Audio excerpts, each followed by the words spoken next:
So good afternoon. So finally हम आज voice start करने वाले हैं। सो वॉइस स्टार्ट करने के पहले आप लोग को सबको बोला गया था कि टेंस अच्छी तरह से रिवीजन कर लेना है, क्योंकि बिना टेंस पढ़े तुम लोग को वॉइस कितना भी कर लो बट वॉइस समझ में नहीं आएगा। सो सबसे पहले टेंस। सो टेंस का रिवीजन हो चुका है। टेंस पहले सारा टेंस खत्म हो गया था एंड टेंस का रिवीजन आप लोगों ने कर लिया है। सो वॉइस चेंज हम लोग करते क्यों हैं? क्योंकि जैसे कुछ सेंटेंस होता है जिसमें जनरली सेंटेंस का स्ट्रक्चर क्या होता है, subject plus verb plus object. And verb and object को एक साथ अगर एक टर्म में बोला जाएगा तो उसको हम लोग प्रेडिकेट बोलेंगे। एंड वॉइस करते क्यों है? वॉइस का मतलब क्यों हम लोग वॉइस क्यों करेंगे, इतना इम्पोर्टेंस क्यों है वॉइस? क्योंकि जब भी किसी सेंटेंस में सब्जेक्ट का वैल्यू नहीं रहता है, सब्जेक्ट का इसलिए कोई वैल्यू नहीं है, सब्जेक्ट को लिखना नहीं लिखना बराबर होता है, तो उस केस में हम लोग उस केस में हम लोग वॉइस चेंज करते हैं। जैसे लाइक कि मेरा पेन चोरी हो गया, ठीक है। जैसे लाइक हमारे पास कोई बहुत इम्पोर्टेंट पेन था जिनको बहुत पसंद था, आज किसी ने तुम्हारा पेन ले लिया बट तुमको पता नहीं है कि किसने लिया है। तो यहाँ पे मेन चीज़ क्या है? मेन है कि जैसे लाइक पेन चोरी हो गया, इसमें इम्पोर्टेंस क्या है? किसका पेन चोरी हुआ वो इम्पोर्टेंस है कि क्या चोरी हुआ वो इम्पोर्टेंस है? किसका पेन है ज़्यादा फर्क नहीं, मेन फर्क क्या पड़ता है कि पेन चोरी हो गया। उसी तरह जैसे लाइक हम लोग इंग्लिश सीख रहे हैं, तो यहाँ पे क्या इंपॉर्टेंस है? कौन सीख रहा है वो इम्पोर्टेंस है कि क्या सीख रहे हैं वो इम्पोर्टेंस? इंग्लिश सीख रहे हैं। इसलिए कभी कभी क्या होता है ना कि इसलिए हाँ एक चोर पकड़ा गया, अगर ये सेंटेंस हम लोग बोलेंगे तो इसमें कौन इंपॉर्टेंट? चोर पकड़ा गया ये इंपॉर्टेंस है कि किसने पकड़ा ये इंपॉर्टेंस है। हम लोग को फर्क नहीं पड़ता कौन सा पुलिस पकड़ा है, उस पुलिस का क्या नाम है नहीं है, उससे मतलब नहीं, मेन मतलब क्या है कि चोर पकड़ा गया। कुछ चीज़ होता है जिस सेंटेंस में, कुछ ऐसे सेंटेंस है जहाँ पे हम लोग को सब्जेक्ट का वैल्यू नहीं होता इतना कि ऑब्जेक्ट का वैल्यू होता है। जब हम लोग को ऑब्जेक्ट का वैल्यू दिखाना है तो हम लोग वॉइस चेंज करते हैं। सो स्टार्ट करते हैं हम लोग वॉइस चेंज में सब्जेक्ट प्लस वर्ब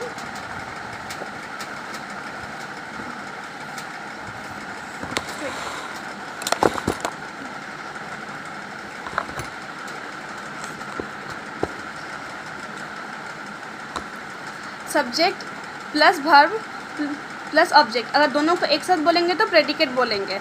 एंड जब किसी सेंटेंस में sentence either doer of action हो सकता है and not the doer of action. Doer of action मतलब कि सब्जेक्ट में जो मतलब वर्ब जो काम कर रहा है, अगर वो काम सब्जेक्ट कर रहा है मतलब वो सब्जेक्ट डूअर ऑफ एक्शन हुआ।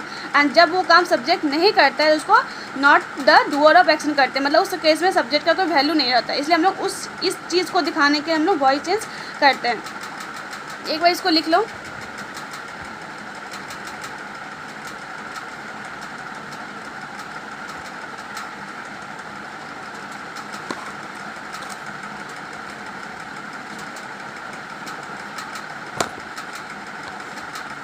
लिखना हो गया है। सो देखो वॉइस तो दो तरह का होता है, active voice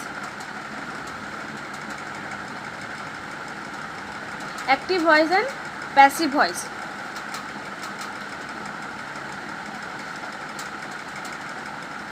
active voice and passive voice. Active voice जब सब्जेक्ट का वैल्यू रहता है एंड पैसिव वॉइस जब सब्जेक्ट का कोई वैल्यू नहीं रहता है। इसलिए उस चीज़ सब्जेक्ट को हटाने के लिए हम लोग उसका पैसिव वॉइस करके उस सब्जेक्ट को हम लोग ऑब्जेक्ट की जगह पे भेज देते हैं। एक्टिव वॉइस कब यूज़ करते हैं? Where subject is important. And passive voice कब यूज़ करते हैं? Where object is important.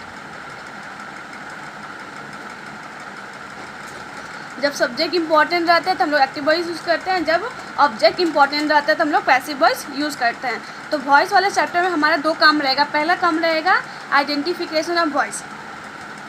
Voice sense में हम लोग दो चीज़ मेन हम लोग पढ़ेंगे। पहला क्या पढ़ेंगे? आइडेंटिफिकेशन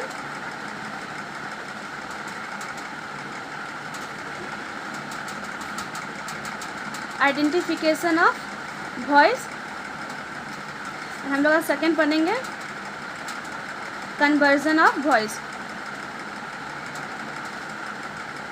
कन्वर्जन ऑफ वॉइस, मतलब आपको एग्जाम में एक सेंटेंस दे दिया रहेगा, उसको आया आपको बोला गया कि पहचानो कि कौन सा वॉइस, ये एक्टिव वॉइस है या पैसिव वॉइस है, या फिर आपको एग्जाम में दिया एक सेंटेंस दिया रहेगा जिसको जो एक्टिव वॉइस में होगा तो आपको पैसिव वॉइस में कन्वर्ट करना पड़ेगा, एंड अगर वो पैसिव वॉइस में होगा तो आपको एक्टिव वॉइस में कन्वर्ट करना पड़ेगा, ठीक है। एंड वॉइस चेंज में जैसे हम लोग ने पढ़ा voice, active voice and passive voice, active voice and passive voice. तो एक्टिव वॉइस क्या है? एक्टिव वॉइस हम लोग ने जो टेंस पढ़ा है, टेंस एक्टिव वॉइस का दूसरा नाम अगर कोई बोला जाएगा तो active voice is nothing but tense. Tense का अगर दूसरा नाम बोला जाएगा तो एक्टिव वॉइस है। एक्टिव वॉइस का जो सेंटेंस का स्ट्रक्चर रहेगा वो टेंस का स्ट्रक्चर रहेगा, मतलब जैसे लाइक एक्टिव वॉइस का दूसरा नाम क्या है? टेंस। सो क्यों बोला जा रहा था आप लोग को कि टेंस अच्छा से पढ़ना चाहिए? क्योंकि एक्टिव वॉइस आपको सिखाने का कोई ज़रूरत नहीं, क्योंकि एक्टिव वॉइस आप लोग को पहले से खुद ही आता है। जैसे लाइक आप लोग को टेंस आता है, टेंस को ही हम लोग एक्टिव वॉइस बोलते हैं, एंड पैसिव वॉइस हम लोग को कन्वर्ट करना पड़ता है। एक बार लिखो फटाफट।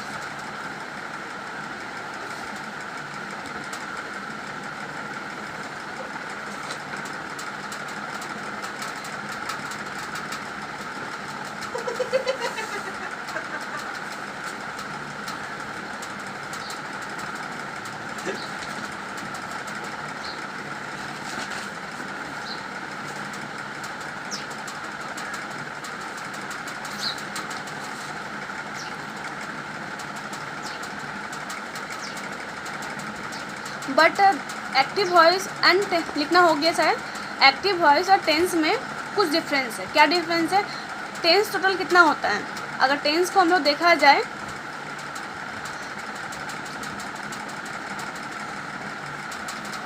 एक्टिव वॉइस और टेंस अगर हम लोग बोलेंगे एक्टिव वॉइस का दूसरा नाम टेंस है तो एक तरह से है बट पूरा नहीं है। टेंस कितना होता है? टेंस टोटल 12 होते हैं। 12 जैसे लाइक प्रेजेंट टेंस में 4 टाइप होता है, पास्ट का 4 टाइप होता है, एंड फ्यूचर का 4 टाइप होता है। तो अगर सबको जोड़ दिया जाए तो टेंस कितना होता है? 12 होता है। बट एक्टिव वॉइस कितना होता है? एक्टिव वॉइस 12 नहीं होता है। एक्टिव वॉइस सिर्फ 8 ही होता है। क्या क्या? जैसे like tense, simple present tense को हम लोग एक्टिव वॉइस में होता है, present continuous, present perfect. But present perfect continuous का वॉइस चेंज नहीं होता है। प्रेजेंट परफेक्ट कंटिन्यूअस का हम लोग कोई भी वॉइस चेंज नहीं करते हैं। उसी तरह पास्ट परफेक्ट कंटिन्यूअस का भी हम लोग वॉइस चेंज नहीं करते हैं, एंड हम लोग फ्यूचर परफेक्ट कंटिन्यूअस का भी वॉइस चेंज नहीं करते हैं, ना ही फ्यूचर कंटिन्यूअस का हम लोग करते हैं। इस तरह से 4 टेंस बाद हो गया, निकल गया। तो कितना बचा? 8। तो एक्टिव वॉइस 8 होता है, एंड टेंस कितना होता है? 12 होता है। ओके। एंड एक्टिव वॉइस का स्ट्रक्चर कैसा होता है? एक कॉमन स्ट्रक्चर जैसे हम लोग पढ़ते हैं। किसी भी एक्टिव वॉइस का स्ट्रक्चर क्या होता है? नॉर्मली एक्टिव वॉइस का जनरली एक स्ट्रक्चर क्या होता है? As usual subject plus helping verb, plus helping verb के बाद हम लोग मेन वर्ब आ जाता है, फिर ऑब्जेक्ट आ जाता है। बट यहाँ पे नहीं, यहाँ पे कुछ थोड़ा सा चेंजेस हैं। सॉरी, एक्टिव वॉइस का स्ट्रक्चर क्या होता है? Subject plus helping verb plus main verb plus object. And लेकिन पैसिव वॉइस, एक्टिव वॉइस का स्ट्रक्चर क्या होता है? जैसा कि टेंस का स्ट्रक्चर होता है। पैसिव वॉइस का स्ट्रक्चर क्या होता है? Subject plus helping verb plus यहाँ पे एक लिंकर यूज़ हो जाता है, बी यूज़ होता है, या फिर बीन यूज़ होता है, या फिर बीइंग यूज़ होता है।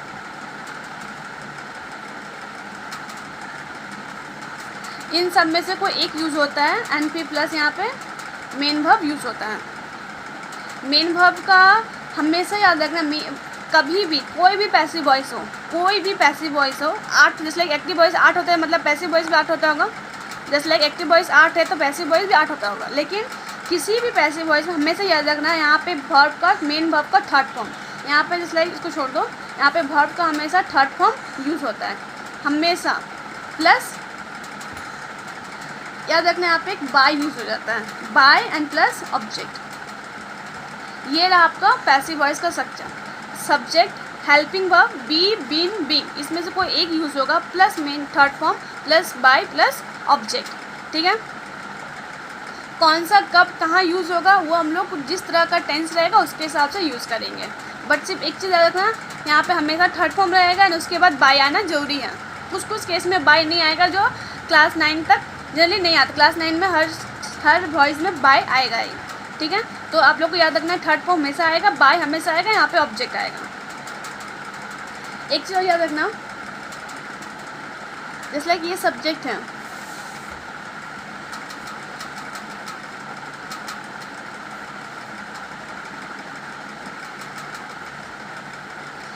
एक्टिव वॉइस में जो सब्जेक्ट रहता है वो पैसिव वॉइस में जाके ऑब्जेक्ट बन जाता है। एक्टिव वॉइस में जो सब्जेक्ट रहता है वो पैसिव वॉइस में जाके ऑब्जेक्ट बन जाता है। पैसिव वॉइस में जो सब्जेक्ट रहता है, पैसिव वॉइस में जो सब्जेक्ट रहता है वो एक्टिव वॉइस का ही सब्जेक्ट रहता है। एक्टिव वॉइस का जो ऑब्जेक्ट रहता है वो पैसिव वॉइस में सब्जेक्ट बन जाता है। मतलब ये सब्जेक्ट उठ के यहाँ चला जाएगा, मतलब एक्टिव वॉइस का सब्जेक्ट पैसिव वॉइस का ऑब्जेक्ट बनेगा एंड एक्टिव वॉइस का ऑब्जेक्ट पैसिव वॉइस का सब्जेक्ट बन जाएगा। मेनली क्या चेंज आएगा, सब्जेक्ट ऑब्जेक्ट बन जाएगा एंड वर्ब, मेन वर्ब की जगह पे वर्ब का थर्ड फॉर्म हमेशा आएगा, बी, बीन, बीइंग, इसमें से कोई एक यूज़ होगा और बाय आएगा। ये कंपल्सरी एलिमेंट है पैसिव वॉइस का। ठीक है, तो एक बार रिविजन करते हैं। Voice tense, active voice, passive voice. Active voice कब यूज होता है, जब सब्जेक्ट डूअर ऑफ एक्शन होता है, मतलब वर्ब का जो काम होता है वो सब्जेक्ट करता है तो उसको एक्टिव वॉइस करेंगे। जब वर्ब का जो काम होता है जो सब्जेक्ट नहीं कर पाता है तब उसको हम लोग पैसिव वॉइस बोलेंगे। जैसे लाइक चोर पकड़ा गया, चोर कैसे, ऐसे देखो सेंटेंस को जैसे लाइक हम लोग सोचे कि आइडेंटिफिकेशन ऑफ वॉइस, वॉइस को पहचानेंगे कैसे कि कौन सा एक्टिव वॉइस है कौन सा पैसिव वॉइस है। पहचानेंगे कैसे, पहचानने का दो तरीका। एक तरीका उसका स्ट्रक्चर को देखो, स्ट्रक्चर को देख के आपको अपने आप समझ में आ जाएगा। अगर वहाँ पे थर्ड फॉर्म हमेशा है, बाय है, प्लस ये सब में से कुछ है, मतलब वो पैसिव वॉइस है। अगर ये सब नहीं है, मतलब जैसे टेंस का जो स्ट्रक्चर है, टेंस का स्ट्रक्चर मतलब एक्टिव वॉइस है। एक ये तरीका है जिससे आप पहचानेंगे तो आपको कभी भी गलती नहीं होगा। एक और तरीका है जिस लाइक उसका मतलब जानते हैं।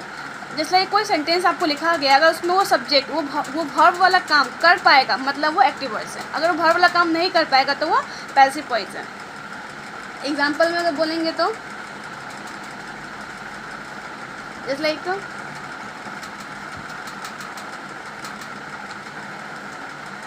Example,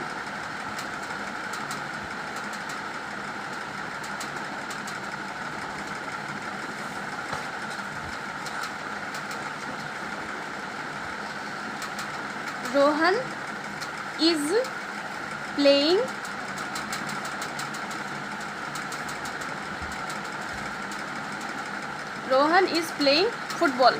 Rohan is playing football. यहाँ पे वर्ब क्या है, यहाँ पे वर्ब है आपका प्लेइंग, यहाँ पे वर्ब क्या है आपका, यहाँ पे वर्ब है आपका प्लेइंग एंड यहाँ पे सब्जेक्ट क्या है आपका रोहन। आपको बताया जा रहा है कि टेंस को सॉरी वॉइस को कैसे पहचानोगे कि एक्टिव वॉइस है या पैसिव वॉइस है। इसलिए प्लेइंग, क्या रोहन प्लेइंग मतलब क्या, तो खेलना होता है। क्या रोहन खेल सकता है खुद से, हाँ रोहन खुद से खेल सकता है। तो ये कौन सा वॉइस होगा, तो ये मेरा एक्टिव वॉइस होगा। समझ में आ रहा कि अगर ये वर्ब वाला काम सब्जेक्ट अगर कर पाएगा मतलब वो एक्टिव वॉइस, अगर सब्जेक्ट नहीं कर पाएगा मतलब क्या वो पैसिव वॉइस है। यहाँ पे खेलने का काम क्या रोहन कर पाएगा खुद से, हाँ कर पाएगा, मतलब ये एक्टिव वॉइस है। नेक्स्ट है, next example, a match was, संग लिखो, a match was played yesterday, a match was played yesterday, a match was played yesterday। यहाँ पे वर्ब क्या आ रहा है, प्लेड मेरा वर्ब है सेम खेलना एंड यहाँ पे सब्जेक्ट क्या है, यहाँ पे सब्जेक्ट एक मैच है। मैच मतलब जानते हो एक्स, तो क्या मैच खुद से खेल सकता है, क्या मैच खुद से खेल सकता है, यहाँ पे कोई उसको खेलेगा, ऑब्वियसली कोई उसको खेलेगा, मैच तो खुद खेलना नहीं सकता। यहाँ पे जो वर्ब है वो मतलब यहाँ पे जो वर्ब है वो सब्जेक्ट नहीं कर सकता, मतलब खेलने का काम मैच खुद नहीं कर सकते, इसको कोई और करेगा। तो ये कौन सा वॉइस हो गया, ये मेरा पैसिव वॉइस हो गया। फिर एक और एग्जांपल बोलते हैं आप लोग को, we are learning English at ऐसे, मतलब हम लोग इंग्लिश सीख रहे हैं ऐसे के पास, इसको छोड़ दो, बहुत कंफ्यूजन होगा। वी आर लर्निंग इंग्लिश, हम लोग इंग्लिश सीख रहे हैं। यहाँ पे काम क्या है, यहाँ पे काम हो रहा है सीखने का, यहाँ पे काम हो रहा है लर्निंग का। क्या ये लर्निंग का काम सब्जेक्ट कर पाएगा? मतलब क्या हम लोग लर्निंग का काम कर पाएंगे? ऑब्वियसली कर पाएंगे, हम लोग खुद से इंग्लिश सीख सकते हैं, हम लोग खुद से सीख सकते हैं। यहाँ पे मतलब यहाँ पे सीखने का काम हम लोग कर सकते हैं। मतलब कि ये कौन सा वॉइस है, जल्दी से बोलो, ये एक्टिव वॉइस है, मतलब ये एक्टिव वॉइस है। चौथा example, a letter has written, a letter has been, a letter has been written. अब बताओ ये कौन सा टेंस है, सॉरी आई एम टू से, अब बताइए कौन सा वॉइस है, एक्टिव वॉइस है या पैसिव वॉइस है? अभी आप लोग स्ट्रक्चर को देख के नहीं पहचान पाओगे क्योंकि मैंने अभी तक आप लोगों को स्ट्रक्चर पढ़ाया नहीं है, बट कॉमन सेंस से देखो, a letter has been written. यहाँ पे वर्ब क्या है, यहाँ पे वर्ब है लिखने का, यहाँ पे क्या काम है, यहाँ पे लिखने का काम हो रहा है। कौन कर रहा है? लेटर, मतलब यहाँ पे सॉरी मतलब सब्जेक्ट की जगह पे कौन बैठा है? लेटर। तो लेटर मतलब पत्र। क्या एक पत्र खुद से लिखा जा सकता है या फिर कोई उसको लिखेगा? आंसर दीजिए, क्या पत्र खुद से लिखा जा सकता है या कोई उसको लिखेगा? यहाँ पर लिखा है कि एक पत्र लिखा गया, क्या पत्र खुद से लिखा जा सकता है? नहीं, खुद से वो लिख नहीं सकता। मतलब ये जो काम है, ये काम verb, sorry I mean to say, ये काम सब्जेक्ट नहीं कर सकता है। मतलब ये कौन सा वॉइस है? ये एक पैसिव वॉइस है। Next example,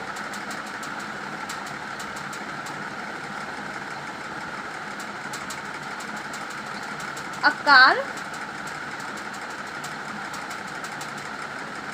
will be bought, a car will be bought। अच्छा देखो, जनरली सब लोग क्या करते हैं, आइडेंटिफिकेशन टेंस में वो लोग सिर्फ एक चीज़ सोचते हैं कि बाय, अगर किसी सेंटेंस में बाय लिखा हुआ है मतलब वो पैसिव वॉइस ही होगा। तो ये ऐसा ज़रूरी नहीं है, कुछ कुछ ऐसे भी सेंटेंस होते हैं, इवन तो बहुत सारे सेंटेंस होते हैं जिसमें बाय नहीं लिखे होते बट फिर भी वो पैसिव वॉइस होगा। जैसे आपने पढ़ा, अब मैच वॉज प्लेड यस्टरडे, क्या यहाँ पे बाय है? नहीं, फिर भी ये पैसिव वॉइस है। सो बाय को देख के एक्टिव वॉइस पैसिव वॉइस का पहचान करना तो एकदम भूल जाओ। सबसे बड़ा गुनाह होता है कि बाय को देखना, कभी भी बाय के बेसिस पे जज नहीं करना है कि एक्टिव वॉइस है या पैसिव वॉइस है, क्योंकि अभी तक जितना भी सेंटेंस लिखा गया किसी में भी बाय नहीं लिखा हुआ है बट उसके बावजूद भी वो पैसिव वॉइस है। तो आप लोग को पहचानने का दो तरीका, पहला तरीका उसका स्ट्रक्चर देखो एंड दूसरा तरीका उसका मीनिंग के बेसिस जाओ कि क्या वो सब्जेक्ट वो वर्ब का काम कर सकता है या नहीं कर सकता। अगर वो वर्ब का काम नहीं कर सकते मतलब वो पैसिव वॉइस, मतलब पैसिव वॉइस है। अगर काम कर सकता है मतलब वो एक्टिव वॉइस है। जैसे अभी मैंने एक सेंटेंस लिखा, a car will be bought, मतलब बॉट में देखो एक चीज़ देखना कि सारे सेंटेंस में जो पैसिव वॉइस मैंने लिखा है वहाँ सब जगह वर्ब का थर्ड फॉर्म यूज़ हुआ है। मतलब पैसिव वॉइस में वर्ब का थर्ड फॉर्म यूज़ होगा, बट ये भी एक मतलब इकलौता क्राइटेरिया नहीं कि जिसके जैसे किसी भी सेंटेंस में वर्ब का थर्ड फॉर्म दिया हुआ है तो पैसिव वॉइस होगा, ऐसा जरूरी नहीं है। क्योंकि आप लोगों को पता है present perfect tense and past perfect tense and future perfect tense, मतलब जितने भी परफेक्ट टेंस होता है उसमें वर्ब का थर्ड फॉर्म आता है। मतलब क्या पैसिव वॉइस होगा? नहीं। तो पैसिव मतलब वर्ब का थर्ड फॉर्म इकलौता पैसिव वॉइस का निशानी नहीं है, ठीक है। तो वो हम आगे सीखेंगे स्ट्रक्चर के हिसाब से कैसे पहचानेंगे, बात की बात है। पहले अभी हम लोग मीनिंग के हिसाब से जाते हैं। जैसे a car will be bought, मतलब एक कार खरीदा गया, तो क्या यहाँ पे वर्ब क्या है? यहाँ पे वर्ब है खरीदना एंड यहाँ पे सब्जेक्ट क्या है? कार। यहाँ पे सब्जेक्ट है कार एंड वर्ब क्या है? खरीदा जाना। तो क्या एक कार खुद से खरीदा जा सकता है या फिर कोई इंसान जाके उसको खरीदेगा? ऑब्वियसली कोई इंसान जाके खरीदेगा, कार अपने आप खरीदा नहीं जा सकते। मतलब ये भी क्या है? ये भी एक पैसिव वॉइस है। तो एक दो एग्जांपल देते हैं, आप लोगों को पहचानना है कि एक्टिव वॉइस है या पैसिव वॉइस है। Example, building is being build. आपको ही पहचानना है कि एक्टिव वॉइस है या पैसिव वॉइस है। अब बिल्डिंग इज बीइंग बिल्ड, मतलब एक बिल्डिंग बनाया गया। आप बताओ ये एक्टिव वॉइस है या पैसिव वॉइस है? सोचिए।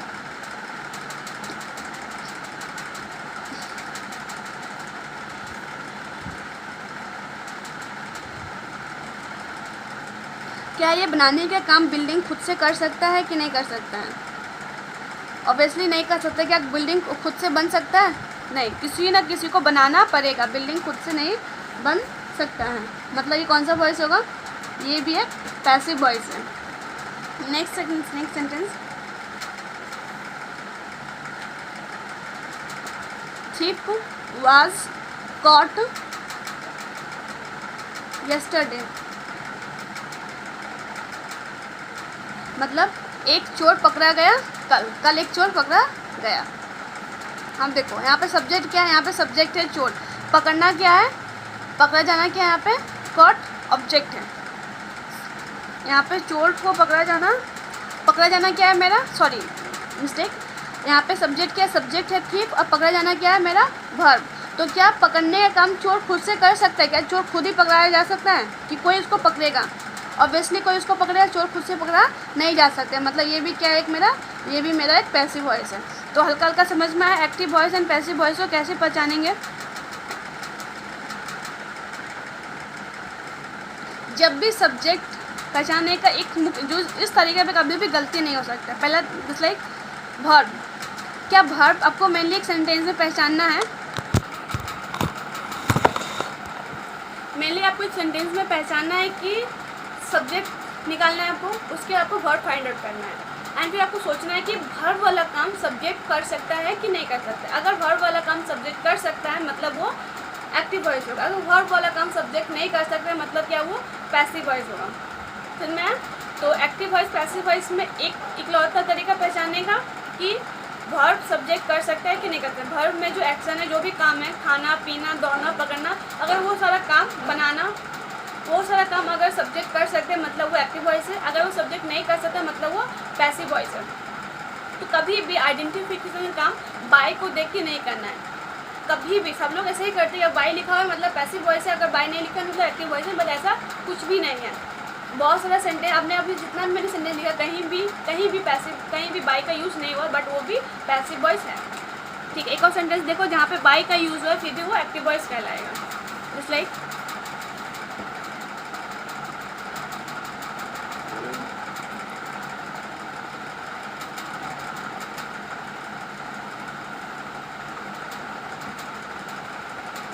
I am going market by बस। मतलब मैं बाज़ार जा रहा हूँ बस के जरिए, मतलब बस से चढ़ के मैं बाज़ार जा रहा हूँ। सो यहाँ पे सब्जेक्ट क्या है, यहाँ पे सब्जेक्ट है आई, यहाँ पे सब्जेक्ट क्या है आई एंड वर्ब क्या है यहाँ पे गोइंग। यहाँ पे सब्जेक्ट है आई और यहाँ पे वर्ब क्या है गोइंग। तो आई मैं जा रहा हूँ, क्या मैं खुद से जा सकता हूँ? ऑब्वियसली मैं खुद से जा सकता हूँ। तो यहाँ पे जाने का काम मैं कर सकता हूँ, हाँ मैं कर सकता हूँ। मतलब ये मेरा हो गया कौन सा वॉइस हो गया, ये मेरा कौन सा वॉइस हो गया, ये मेरा बताओ, ये मेरा एक्टिव वॉइस होगा। क्योंकि वर्ब वाला काम हम कर सकते हैं, मतलब अगर हम कर सकते हैं मतलब वो एक्टिव वॉइस होगा। आया समझ में? आया है कि नहीं आया? मतलब जाने का काम अगर हम कर सकते हैं मतलब वो एक्टिव वॉइस है, अगर हम नहीं कर सकते मतलब पैसिव वॉइस होगा। देखो इस सेंटेंस में बाय का यूज़ हुआ है, इस सेंटेंस में बाय का यूज़ होने के बावजूद ही एक्टिव वॉइस हुआ है। सो बाय के बेसिस पे जज करना तो एकदम नहीं। अगर आपको पहले से वॉइस आता होगा फिर भी सब भूल जाना। For that's all.